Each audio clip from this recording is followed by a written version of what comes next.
ایوب علیہ السلام انبیاء کی جماعت میں سے ایک ہستی ہیں۔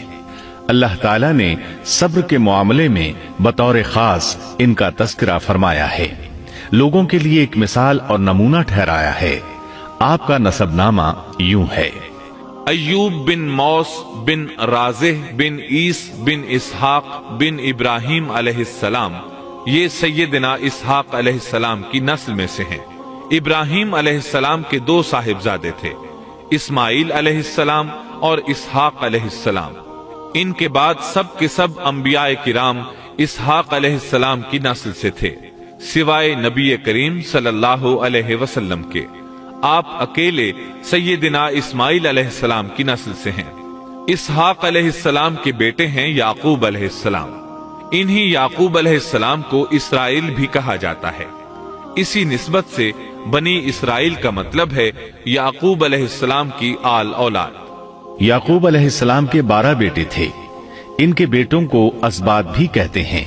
ان کا تذکرہ قرآن میں بھی آتا ہے۔ اب سوال یہ ہے کہ جن اسباط کا تذکرہ قرآن مجید میں انبیاء کرام علیہم السلام کے ساتھ کیا گیا ہے، کیا وہ یعقوب علیہ السلام کے بیٹے تھے یا ان بیٹوں کی اولاد میں سے تھے؟ اکثر علماء کرام نے یہ اشارہ دیا ہے کہ اسباط لفظ سے جن انبیاء کرام علیہم السلام کی طرف اشارہ کیا گیا ہے وہ یعقوب علیہ السلام کے بیٹے نہیں ہیں، اس لیے کہ انہوں نے تو یوسف علیہ السلام کے قتل کی کوشش کی تھی، اپنے والد سے جھوٹ بولا تھا، ایسے اور بھی غلط کام کیے تھے، تو ان حرکات کے کرنے والے انبیاء نہیں ہو سکتے، جبکہ اسباط سے مراد وہ انبیاء کرام ہوں گے جو ان بیٹوں کی نسل سے آئے ہوں گے۔ بنی اسرائیل کے 12 قبیلے تھے اور قبیلے کو سبط بھی کہتے ہیں، اس لیے انہیں اسباط بھی کہا جاتا ہے، یعنی بنی اسرائیل ان قبیلوں میں تقسیم ہو گئے۔ اسی طرح سیدنا ایوب علیہ السلام سیدنا اسحاق علیہ السلام کی اولاد میں سے ہوئے۔ سورہ انعام آیت 84 میں اللہ فرماتے ہیں: اور اس کی اولاد میں سے داؤد اور سلیمان اور ایوب اور یوسف اور موسیٰ اور ہارون۔ تو یہ سب کے سب سیدنا ابراہیم علیہ السلام کی نسل سے تھے۔ ایوب علیہ السلام بھی اللہ تعالیٰ کے نبی اور رسول تھے۔ سورۃ النساء آیت 163 میں اللہ تعالیٰ فرماتے ہیں: یقیناً ہم نے آپ کی طرف اسی طرح وحی کی ہے جیسا کہ نوح اور ان کے بعد والے نبیوں کی طرف کی، اور ہم نے وحی کی ابراہیم اور اسماعیل اور اسحاق اور یعقوب اور ان کی اولادوں پر، اور عیسیٰ اور ایوب اور یونس اور ہارون اور سلیمان کی طرف، اور ہم نے داؤد کو زبور عطا فرمائی۔